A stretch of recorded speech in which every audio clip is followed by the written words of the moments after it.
Hi, hello, నమస్తే, వణక్కం. నేను మీ mister AST. చాలా రోజుల తర్వాత కథ రాస్తున్నాను. అసలు కథ కూడా కాదు, ఏదో వీడియో తీయాలి కాబట్టి తీస్తున్నా. ఇది నా కలం కథ. కలం అంటే నేను అప్పుడప్పుడు రైటింగ్స్ రాస్తుంటాను అనమాట. అది ఏదో నా ఎక్స్పీరియన్సెస్ని బట్టి అలా రాసుకుంటూ ఉంటాను. ఇది వచ్చి నా కలం గురించి ఒక కవిత రాసుకున్నాను. ఆ కవిత ఏంటి?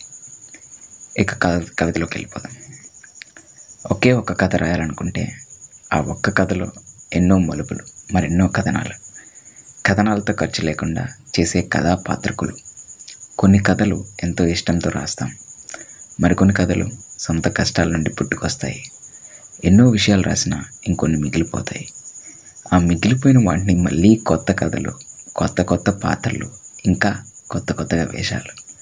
ఎంత కొత్తగా రాద్దాం అనుకున్నా పాత ఆలోచనల నుండి, పాత గాయాలతో పాత కథలు అనిపిస్తుంది. చాలా కథలు రాయలేక మొదలవటం లేదు. ఇంకొన్ని కథలు రాస్తూ ఆగిపోతున్నవి. నా కలంలో నుండి ఒక్క అక్షరం రాయాలన్నా నా హృదయంలో అల్లకల్లోలమవుతుంది. అనేక ఆలోచనలు చేసే నా మనసు కళల్లో కూడా కథల కోసమే అన్వేషిస్తుంది. కానీ కలంలో ఉన్న కథల రూపంలో కన్నులని చేరుకోవాలంటే నా కళల్లో ఉన్న కాలం రావాలేమో.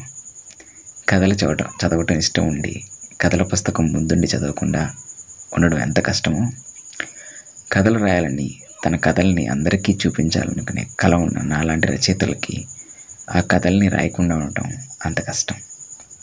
నా హృదయం ఆ కథల్ని రాయలేకపోతున్నందుకు వేదనతో వాపోతున్నది. నా కథాలోకంలో కోకళ్ళగా కథలు ఉన్నవి, కానీ కన్నులకు చేర్చెట్టుకో కాసుల కొదవలో కూర్చుంది.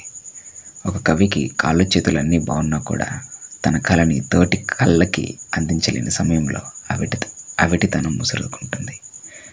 కాలమా, నా కలంలో కవితల కోసం, కథకుల కథనాల కోసం, కళాకల్లోలంలో కాచుకున్న కళ కోసం, ఎవరో ఒకరి కళ్ళలో పడి కథా ప్రపంచాన్ని చూపించగలిగే కాసుల వర్షంలా కలిసిరామా. నా కళానికి బలంలా ఉన్న నా పాఠకులకి ప్రేమతో, మీ mister AST. Dedication. This poetry is dedicated to కళ ఉండి కళల్లో బతుకుతున్న కవుల కోసం. నా చిన్ని కవిత, ఈ అంకితం.